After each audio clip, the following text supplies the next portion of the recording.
1889, but also France was celebrating the 100 years after the French Revolution. So those are the two main reasons why the Eiffel Tower has been built.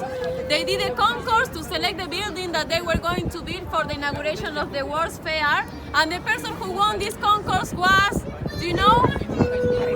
Eiffel, exactly. Gustav Eiffel is the person who won the concourse, but you have to know that he's not the person who had designed the tower, okay? He used to have a company, two architects that were working for him designing the tower, so he liked the project, he bought it, went to the concourse and won the concourse. And after he won the concourse, there were a lot of problems here to build the Eiffel Tower, mostly because Parisian people used to hate the project from the beginning. They were saying that it was horrible, that it didn't have any relation with the French style, with the Parisian style, that it looked like a monster made of iron, so they didn't want the Eiffel Tower to be built. And as you can imagine, Gustav Eiffel, he wanted his tower to be built, so he offered himself to pay 80% of the cost of the construction of the tower, which nowadays would be around 36 million euros. And with the condition that the tower stays here in Paris for at least during 20 years, so he could get all his money back, of course. So guys, I have a question for you. How long do you think that it took to Gustav Eiffel to get his 36 million euros? 20 years, less or more? Less, yes, we all agree, right? So have you got any idea about how many years it can take to get back 36 million euros? 10. 10? Less than 10. Hey, ça va? Less than 10, guys. Only months, okay? Only 6 months. I'm sorry, it's a colleague. It's been months that we don't see each other. Wait me. Okay. So 6 months is the time that it took to Gustav Eiffel to get all his money back, and the rest of the 20 years, as you can imagine, he was just earning money and becoming richer than he was in the beginning. So after these 20 years, the Eiffel Tower became property of the Parisian government as it is nowadays. It is a 300-meter high building plus 24 of the antenna that is at the top of the tower nowadays. And it has been during 40 years the highest building in the world. It took only 2 years, 2 months and 5 days to be built, which was a record time. It was very fast. And there were no fatalities also during the construction of the tower, which is very interesting because there were more than 250 people working here each day to build the Eiffel Tower. And they were not using any kind of protection, okay? It was very different from now, and even in 100, 200 meters high, people were working without any kind of protection, and you can see some pictures about that at the film that I told you that there is at the first floor of the Eiffel Tower. They were just walking around, hanging, without any kind of protection, so it's amazing that there were no fatalities during the construction of the tower. So guys, have you got any questions about the Eiffel Tower? So speaking about the painting of the Eiffel Tower, it is painted every 7 years. What do you think? Does it need to be painted now?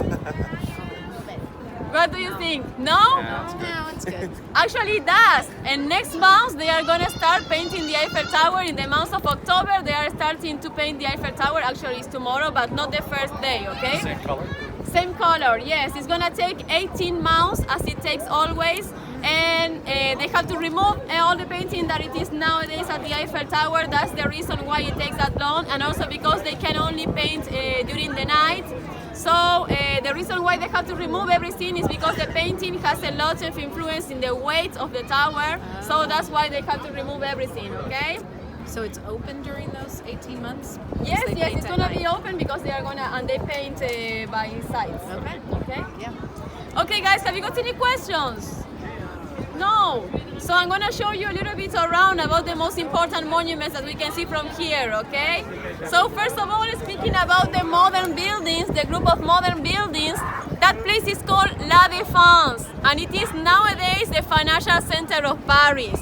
You have to know that even if it is the financial center of the city, it is not Paris anymore, because it's forbidden nowadays to build this kind of buildings inside of the limits of the city because of their height and architectural style. They all have to be right after the borders of Paris. So La Défense is starting right after the borders of Paris, okay? If you look a little bit before La Défense, there is a weird building in the middle of the park. Maybe it's shining. Not shining a lot, but can you see the weird building in the middle of the park? Yes, the gray one? Okay, so that's the Louis Vuitton's foundation. Do you know Louis Vuitton, right? Expensive bags and shoes and chic clothes.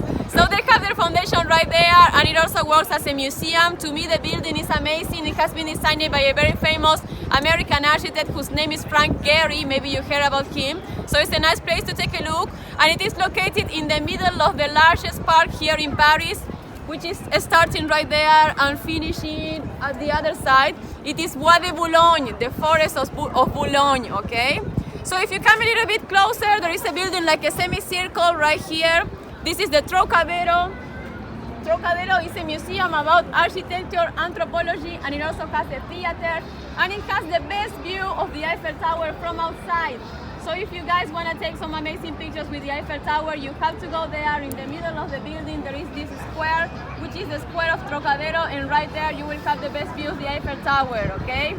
So guys, did you know that there is also a Statue of Liberty here in Paris? Yes? Okay. So to take a look at it, I'm gonna move now. You will have to come closer, look in this direction, 3 bridges, and in the middle of the third bridge you will find it. I'm gonna move a little bit. Come 3 bridges and in the middle of the third. I see it, yeah. I do not. Oh, yeah, I do. She's little.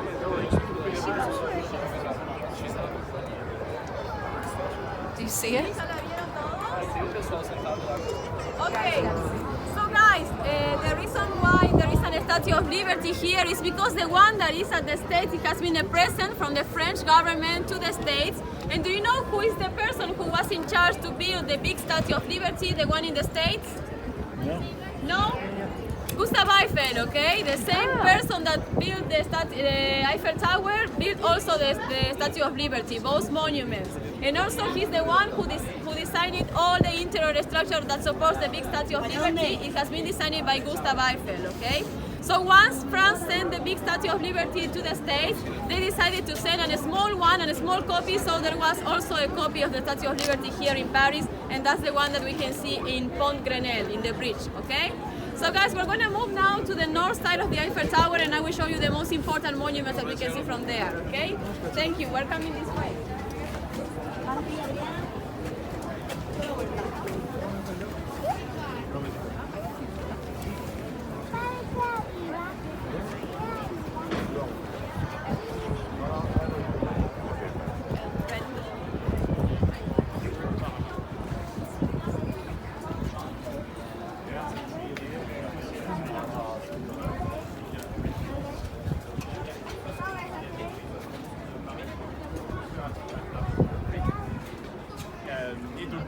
tous ces trucs à savoir, mais toutes ces...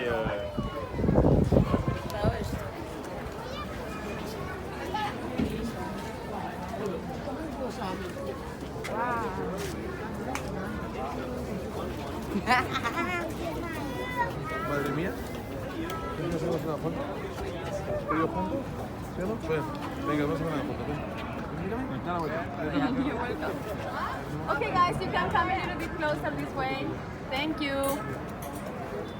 Okay. So guys, we have the north of Paris right behind me, and it's where the most important monuments of Paris are, okay? So I'm gonna start to show you by the big building right there that has a rooftop made of glass.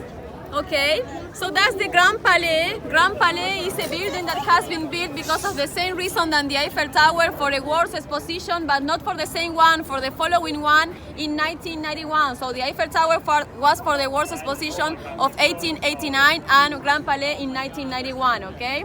So nowadays it works as a museum, and it's the place where the most important fashion shows in Paris are going on. For example, now that the Fashion Week is going on here in Paris, there are a lot of shows inside of that museum, okay, the Grand Palais.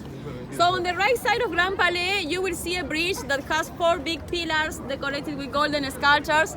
So that's the Alexander III Bridge, to me the most beautiful bridge here in Paris. So I highly recommend you to go and take a look at the Alexander III Bridge. And if you can go during the night, it's better because the lights in that spot of the city are very beautiful, and the lights of the bridge itself is very beautiful also, okay?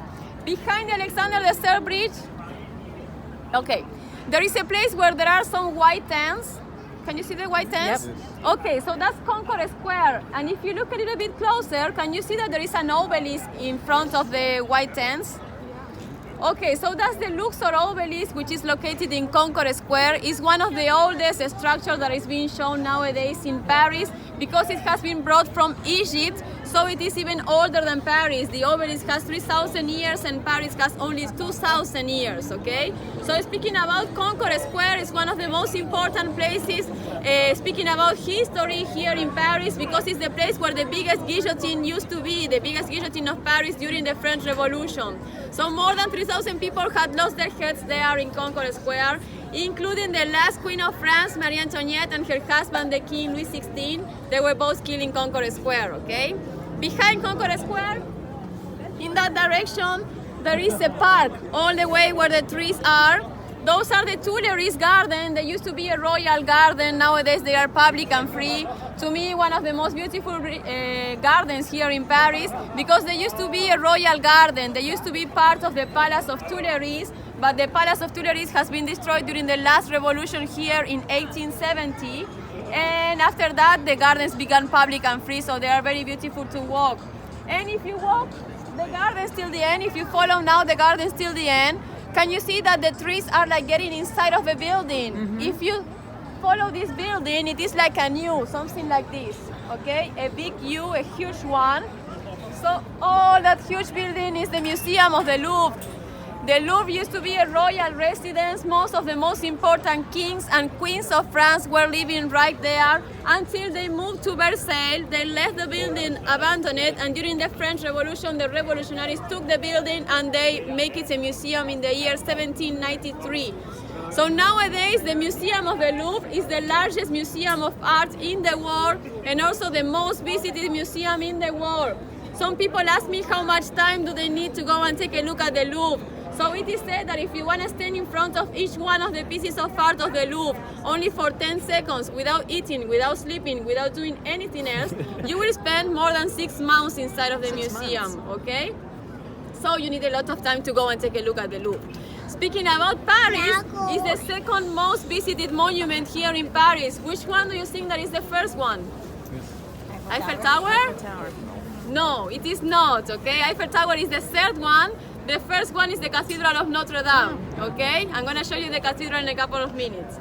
So guys, there is a dome here, the Gold Dome. This is the Dome of Invalides. Les Invalides is a museum about war. Everything related with war and the army is inside of that museum. And there is the Tomb of Napoleon also, right under the Golden Dome. There is the Tomb of Napoleon, and it is especially located between 2 floors. So the idea is that if you go and take a look at Napoleon's tomb, downstairs, you will have to look up as if you were looking at God, and if you go upstairs, you will have to look down and make a reverence to the emperor, okay? So that's the way it is. And what else? If you look on the left side of the Golden Dome and you go back, there is a church with 2 square towers. So that's the Cathedral of Paris, Notre Dame, which, as I said, is nowadays the most visited monument here in Paris nowadays. It receives around 12 million of visitors each year. The Museum of the Louvre between 9 and 10 million, and the Eiffel Tower 7. So we can say that the cathedral receives almost twice of the visitors that are coming to the Eiffel Tower. Do you guys know why? Can you imagine? It's free? Exactly, because it's free. There are not a lot of things to do for free in Paris. Actually, it's one of the only things that you can do for free in Paris, so it's understandable that people are going there, okay? But also it is a masterpiece of architecture. It is the second Gothic cathedral that has been built here in Paris. The Gothic style is the French style, so it is very important. And it took almost 200 years to be built, okay? It is located in an island which is called l'Île de la Cité, and is the place where Paris was founded. If you take a look at the plan of Paris, you will see that there are 2 islands at the center of Paris. One of them is l'Île de la Cité, where the cathedral is and where Paris was founded, okay? So guys, if you look in this direction, straight on your left side, no, right. On your right side, I'm sorry, you will see a tower, the skyscraper, the black one. Yes? Yes. Okay, so that's the Tower of Montparnasse. It's the second highest building here in Paris, and it used to be a project of 5 towers. After they built the first one, they say, guys, we have to stop here. This tower really doesn't have any relation with the Parisian style, with the French style. So fortunately, they built only one, And nowadays, Parisian people say that they have an Eiffel Tower and an awful tower. And I agree with them because it's very awful. It doesn't have something beautiful to show, except from the panoramic view that there is at the top of that tower, okay? There is an amazing panoramic view because you can see the Eiffel Tower from there, okay? So guys, there is also a church right there at the top of the hill, a white church. Maybe it looks like a palace, but actually it is a Catholic church. It is called the Sacré-Cœur, the Sacred Heart, and it is located in the neighborhood of Montmartre. All that small hill is the neighborhood of Montmartre, which to me is one of the most interesting and beautiful neighborhoods here in Paris. It's the place where the artists were living during the golden age of art in Paris. People like Van Gogh, Picasso, Monet were living right there, so it's an amazing place to go and take a look, to spend an evening. There is a square which is called the Square of the Artists right next to the church, and it's the place where there is the biggest concentration of artists in the world, so you will find a lot of people painting and playing music there. As I said, nice place to spend an evening. There is also the famous cabaret in that neighborhood, the Moulin Rouge, okay? So guys, if you look in this direction, you will find the Arc of Triomphe. L'Arc de Triomphe, right there. I'm gonna help you with the zoom. Yago. Vale, ya voy a vencer el Arco de Triunfo. Okay. Oh, sorry. It is always easier to find it with a mobile phone. Can you see it? ¿Lo vieron? Okay. So guys, as you can see, it is not looking at us, it is looking somewhere else. It is looking at Concord Square, the place with the obelisk, where now there are some white tents. And the avenues that are between Concord Square and Arc of Triomphe are the Champs-Élysées, okay? So if you want to get to know the most famous Parisian avenues, you can start by Arc de Triomphe or by Concord Square. And if you go to Arc of Triomphe, you can go to the top, up to the top of the arch, but you will have to take stairs. There are no lifts to go to the top of the arch. And if you go to the top, you will have an amazing view of the square that is right under the arch, which is called the Square of the Star. And the reason why it is called the Square of the Star is because there are 12 avenues starting right there, so it looks like a star seen from above, okay? So guys, have you got any questions? No? Okay, so you can stay at the Eiffel Tower as much as you want. As I said, until 11:15 when the Eiffel Tower is closing. You have a lot of time to spend here. And that's all. I will free you now to go and enjoy the Eiffel Tower. Thank you very, very much for coming, okay? Have a lot of fun. Bye-bye. Thank you very much for coming. Bye. Okay, Thank you so much.